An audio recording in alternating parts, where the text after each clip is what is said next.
راوکړه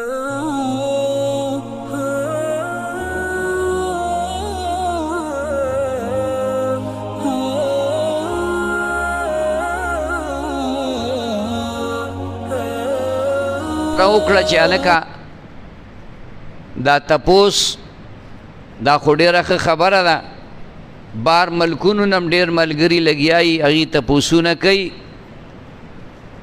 نو هغوی وایي چې موږ ته د دې نه ډېره فایده رسیږي نو دوی پې مشوره په دې وکړه چې دا چټ باندې سوال لیکئ د هغې جواب به ملاویږي او فایده به یې دا چې یوازې د ناستو کسانو ته به نه ما مخکې بیان کې هم خبره وکړه چې دا شیونه د هلکانو لګولي دي نو دا یوازې په قطبګړ کې نه ښکاري دا بار ملکونو کې دوبۍ کې او په عربو کې نور اسلامي او غیر اسلامي ملکونه چې دي په هغه ټولو کې زمونږ دوستان ملګري شاګردان دا شته او هغوی هغه اوري او ډېر زیات پې خوشحالیږي بل ورځې امریکې نه یو ملګري ټلیفون وکړ ویې ستاسو چې کوم وخت بیان وي دغه وخت کې موږ وده یو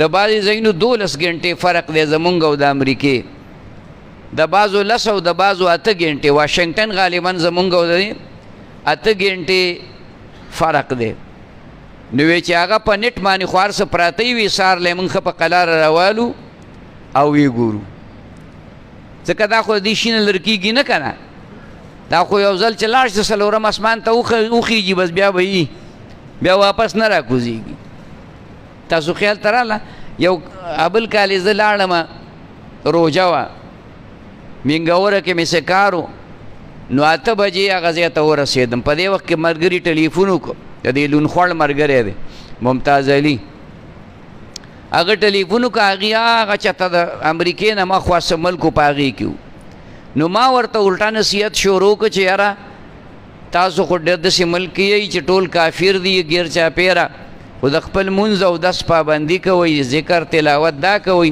هغه وی چې اوس ته راونه راووتو دلته سهار 8 بجې وې هغې وی مونږه اوس دلته راونه راووتو هلته ماسخوتن او دلته سهار 8 بجې وې بهرحال زما مقصد دا دی چې د دې فایده ډېرو لرو لرو خلکو ته ډېرو لرو لرو ملکونو والو ته د دې فایده شته دی الله دې دا فایده نور هم عامه کړي او الله دې زموږ د ټولو اخلاص نصیبه کړي چې دې دپاره نه وي چې یاره زه مشهور شمه دې دپاره نه نه چې زه بل ته خیر ورسوم او دا خیر عام شي ټولو خلکو ته ورسي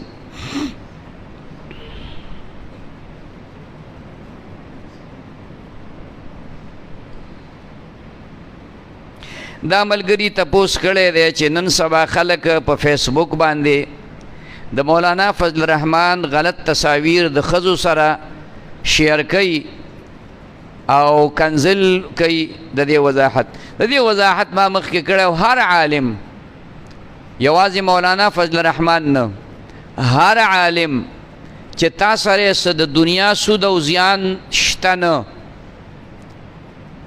او د هغه سره ستا اختلاف راغی په دنیا په سود او زیان باندې نو که هغه ته ته څه خبره وکړي نو ښه خو نه ده بیا هم ورته مه کوه د دنیا سود او زیان دی خیر دی عالم دی انسان دی خطا شوی وي ستا سره د پټي معامله ده ستا سره د اخیستلو خرڅولو معامله ده په هغې کې د هغه نه څه غلطیا نه وشو نو هغه ته کنزل مه کوه اگر که هغه غلط کار کړي خو ته کنزل مه کوه تا هغه خپل خبره په تاکید سره چې کوم دی بادشاه ته یوسه قاضي ته یوسه تاڼې ته یوسه جرګه پې راغونډه که خو کنزل ورته مه کوه ځکه چې دا کنزل چې تا هغه ته کې نو تا ته پته نشته خو ایمان دوړه شسته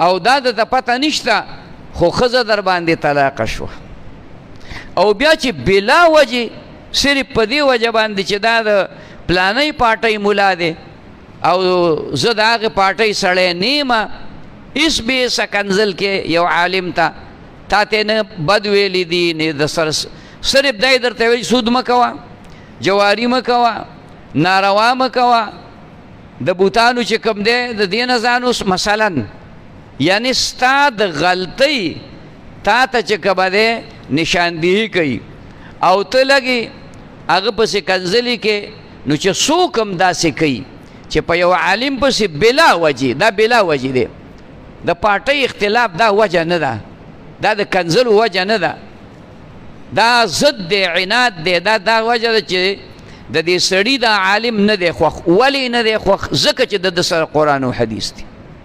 ګنې چې د چا ډاکټر بدی نه شي، ډاکټر له خېټه وسیري او ښه پراټه کي او بیا هغه ډاکټر ته الټا دوا کوي، خدای دې خوشحاله کړي اپریشن یې راله وکړه ګینې مړ کېدم. ډاکټر صاحب داسې نه ده. څه کوئ د مریضانو سره؟ ویشلوئ را ویشلوئ. په خبره پوه شوې؟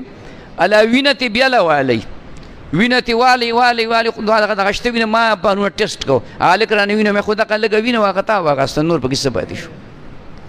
تاسو خیال ته راله دا دی نه؟ دلته بل هم یو ناست دی. نو دوی دا مریض سم ومږي، فیس هم تې والي او دواعین یې موله دونه پنډ ورکي او ښه ډېرې پیسې هم تې والي او ټیسټونه هم پې وکړي. بیا څه وایي سړی؟ وایي خدای دې ډاکټر صاحب خوشحاله کړي، زما علاج یې وکړو او خدای ښه کړم. داسې وایي که نه وایي؟ نو دا ولې دې ډاکټر ته خیرې ولې نه کوي چې خدای ډاکټر بنیاد وباسي؟ ګوره زما 1000 روپۍ فیس هم واخېسته او خېټه هم راله وشلوله او د دوايان هم راله ګوره د 1000 روپو راکړې، خیرې ورته ولې نه کوي؟ ځکه چې د ډاکټر سره د قرآن او د حدیث علم نشته، هغه سره د انسان د بدن علم دی او بدن تا ته ګران دی او قرآن حدیث تا ته نه دی ګران. نو ملا ته چې ته کنځل کوې نو ځکه ورته کوې چې هغه سره قرآن او حدیث دي، دا داسې لکه تا چې قرآن او حدیث ته کنځل وکړو. او قرآن او حدیث ته کنځل، یو عالم ته کنځل، دا سړی بېشکه بې شوبې په څلورو مذهبو کافر دی. او د دې سړي که واده نو ښځه پې طلاقه ده، ځکه ښځه مسلمانه ده او دی کافر شي، او د کافر او د مسلمان نکاح یو ځای نه پاتې کېږي. د دې سوال جواب ما مخکې هم کړی، په نېټ باندې موجود دی، خو دا دوباره چا سوال کړی.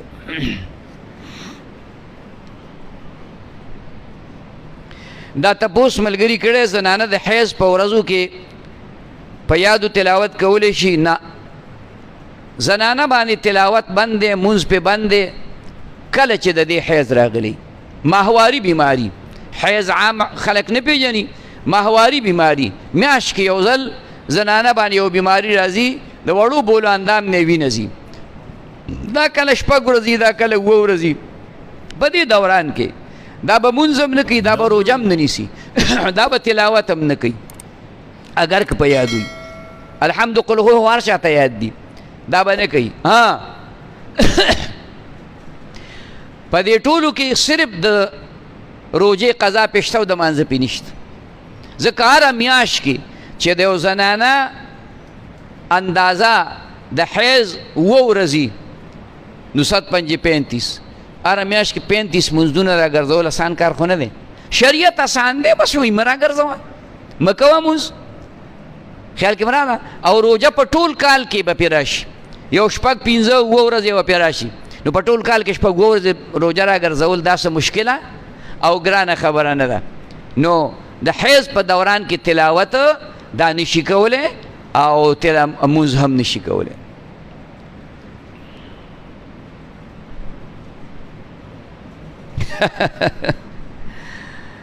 ملګري تپوس کړی ذاکر نایک به څوکي چې د هغه بیان اورېدل څنګه دي، د هغې وضاحت. ما په خپله د ذاکر نایک بیان نه دی اورېدلی، خو خلکو نه مې اورېدلی دي چې هغه کوټ پتلون اغوستی او په دې غاړه کې چې کوم دی نو جلبه مچولی، ټای خلکو ته څه وایي؟ نیک ټای. نیک ټای سټ یې پې تړلی، نو سټ خو موږ غوا له تړو نو یا غوی له تړو. په خبره پوه شوې؟ پتلون دا هغه جامه ده چې رسول الله مبارک د دې نه منع فرمایلی.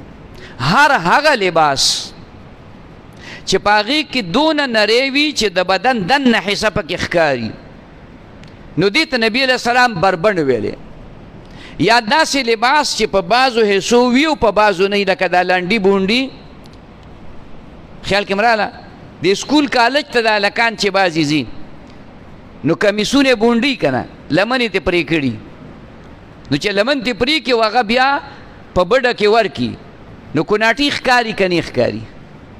دا لباس خو یې د دې دپاره چې دا سړی پې پټ شي، نو د ده لوړه جوړه علاقه په پتلون کې ښکاري.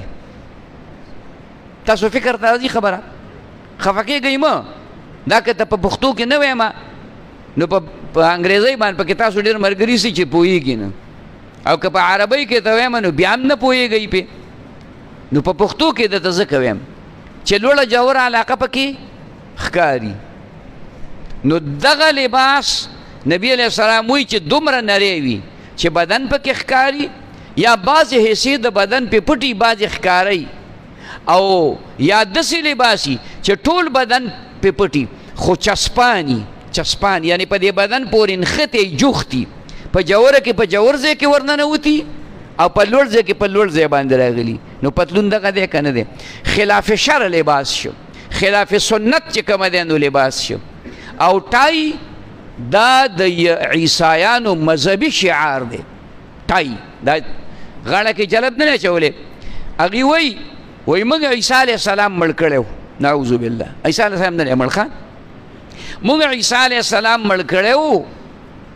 نو دای پکې د پیمانتیا دپاره دې غاړه کې په هغه زمانه کې پړی واچو. نو چې پړی واچو هغه پړي ترقي کوله اوس دوه ګوتې پټه جوړه شوه. نو دا د هغوی مذهبي شعار دی، مذهبي نښه ده، لکه زما او ستا چې مذهبي شعار اذان دی، مذهبي نښه، مذهبي غټه علامه شعار هغې ته ویلی کي. جومات دی، په دې جومات کې ستاسو خیالي یو دوه درې څیزونه دي هغه پته لګئ چې دا حجره نه جومات دی. یو یې محراب بار وتی، تاسو به ستاسو جومات خو نه وتی، نو هلته موږ څه قبله کږه ده، شاته مې په رنګ جوړ کړی. او بل علامه دا ده چې د پاسه به مناري، خبره پوه شوې؟ اوس زموږ په جومات هم مناري نشته، نو راکئ پیسې که چې جوړې کړو، خدای مو خوار نه کړه، ټول ما ته مه را په اوږه کېږئ که نه. تاسو خیال خبره نو دا ټولې خبرې خلاف شرع دي.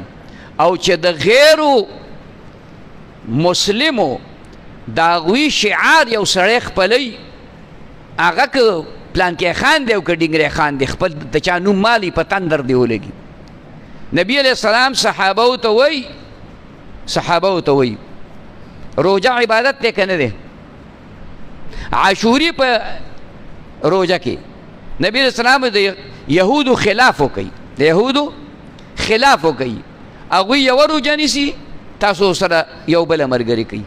په عباداتو کې سره مناسبت مه کوئ، د هغوی مذهبي شعار ستا غاړه کې دی، او ته ځان ته زبرګ وې، ته ځان ته عالم وې.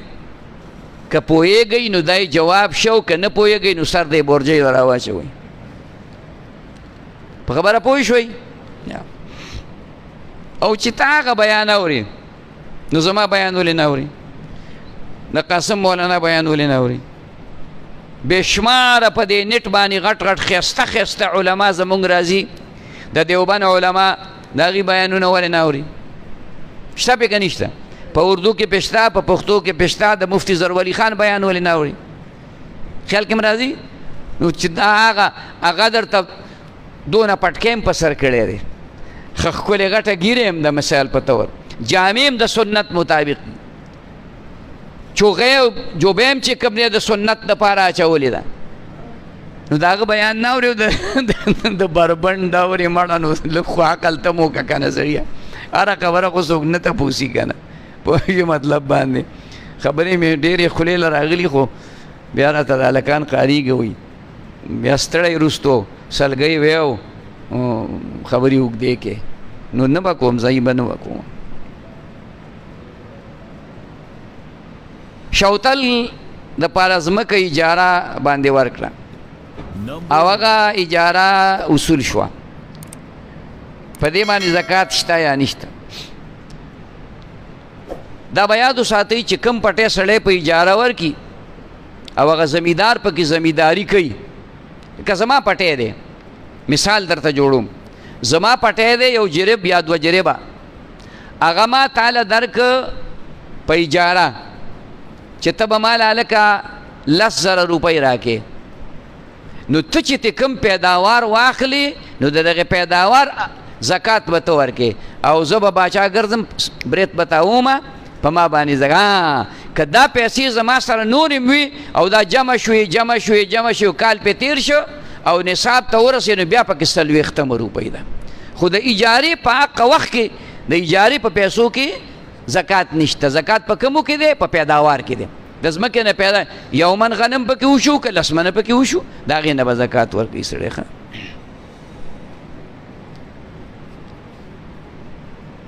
Number 1.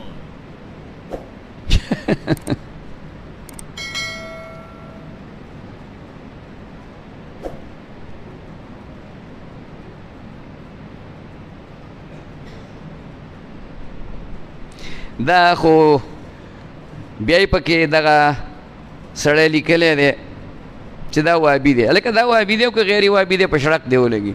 بس خبره مې ته واضحه کړه د هغې خبره پوه شوې چې لباس دی او سړي خلاف شرعي، بس دا پوره ده.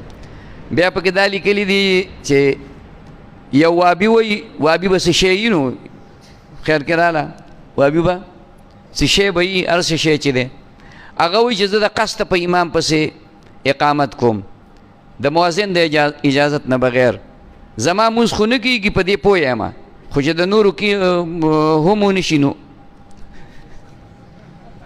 اوس د دې جواب زمونږ پښتانه وایي د دې جواب چې کوم دی 5م مذهب دی چې ښه زیږ لرګی وګوري د ډمبرې ورته ونیسي. د ابو داود شریف حدیث دی، د ترمیزی شریف حدیث دی. نبی علیہ الصلاۃ والسلام چې د چا کم کس د اذان د پاره مقرر کړی نو هغه به اقامت هم کو. حضرت بلال مستقل د نبی علیہ السلام مؤذنو اقامت به هغه کو. یو ځل د یو بلې قبیلې یو سړي اذان وکړو، بلال رضی الله عنه په دغه ټایم کې نو چې کله جمع ودرېده نو بلال رضی الله عنه ځان ورمخ کې که چې زه به اقامت کوم. نبي رسول الله نه ته نه دې ملګري اذان کړی اقامت به هم دی کوي. دا اقامت حق د مؤذن دی، که څوک یې په زور اخلي نو ناروا کوي، جرم کوي، د پیغمبر خلاف کوي. اوس که دا سړی مسلمانی خبره پوه چې مونځ کوي خو مسلمان دی، کافر خو نه دی که نه. که دا سړی مسلمان یو بیا هم په زور اقامت کوي نو د پیغمبر مقابله کوي. پیغمبر ورته وایي نه اقامت به ته نه کې، اقامت حالانکه د عمر مؤذن هغه بلال رضی الله په سفر کې بلال اذان کوي، په حضر کې په مدینه منوره کې هغه اذان کوي، او بیا مو ته نبی علیہ السلام وایي نه سودا قبیله ده وی دا سودایي رور دی به چې کومه دی نو اقامت کوي او ته به اقامت نه کې. نو دا سړی یا د پیغمبر نه ښه پوهېږي، خیال کې م راځي، د پیغمبر نه ښه پوهېږي، ځکه چې د پیغمبر وایي چې نه اقامت حق د مؤذن دی، او دی وایي زه د قصده داسې کومه. نو چې د قصده داسې کوي نو څوک به نه وي په دې کلي کې چې د قصده دې ووایي. زه خو یې نشم ویلی، ماله خو چل نه راځي، په خپله بوډا یم ځان پسې امسا ګرځم.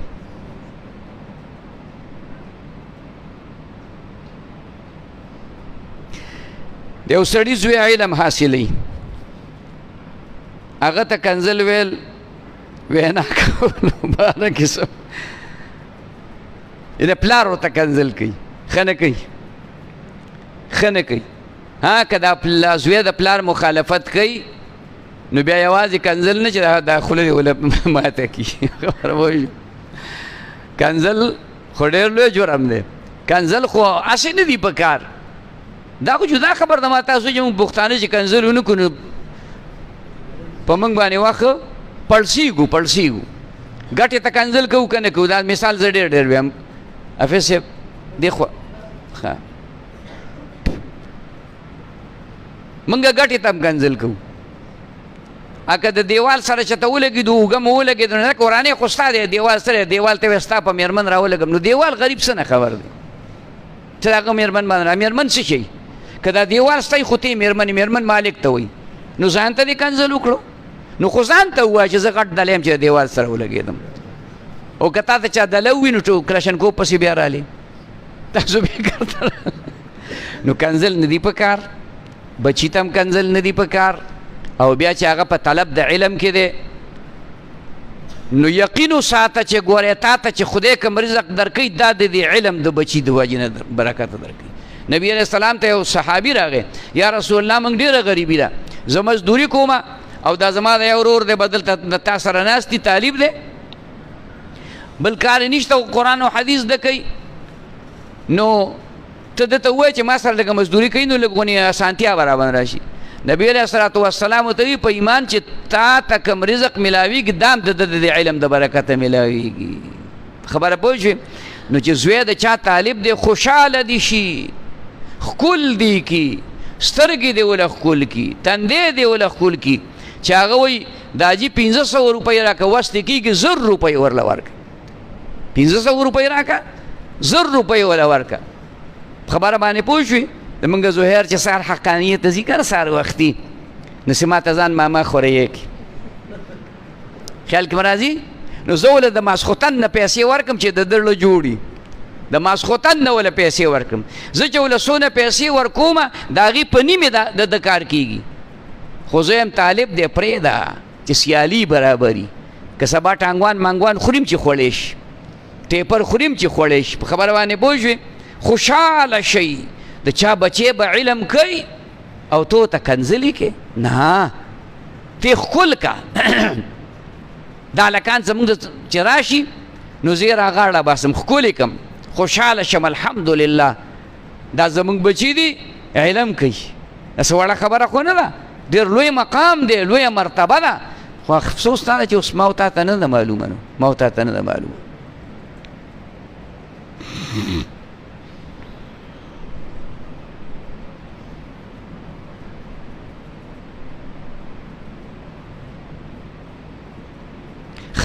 کور کې پریشانی ده بے اتفاقی ده الله پاک دې دغه بے اتفاقی په اتفاق بدل کړي او دا کوشش کوئ چې په کور کې مونځ او دس پابندۍ سره زناونو ته وایي چې مونځ کوئ او نفل او سنت کوشش کوئ چې دا کور کوئ دې په برکت به انشاءالله خدای په کور کې خیر او اتفاق راولي او دا يحبهم ويحبونه اذلة على المؤمنين اعزة على الكافرين سورة مائدہ کی 54 نمبر آیت تے دا ډیر وائے انشاءاللہ خدای پاک با اتفاق پکور کی راولی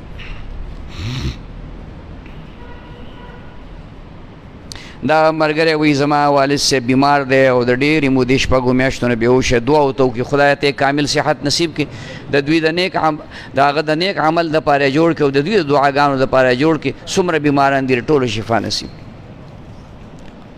نو دا کوم څه بیانېږي دا عمل کې راوستل پکار دي چې مونږ یې عمل کې راولو چې ستاسو زړه کې سلوی تکبر او ریا نه او زمونږ زړه کې ملوی او تکبر او ریا نه دا ناستا دا خالص دا الله د رضا دپاره درود شریف وایي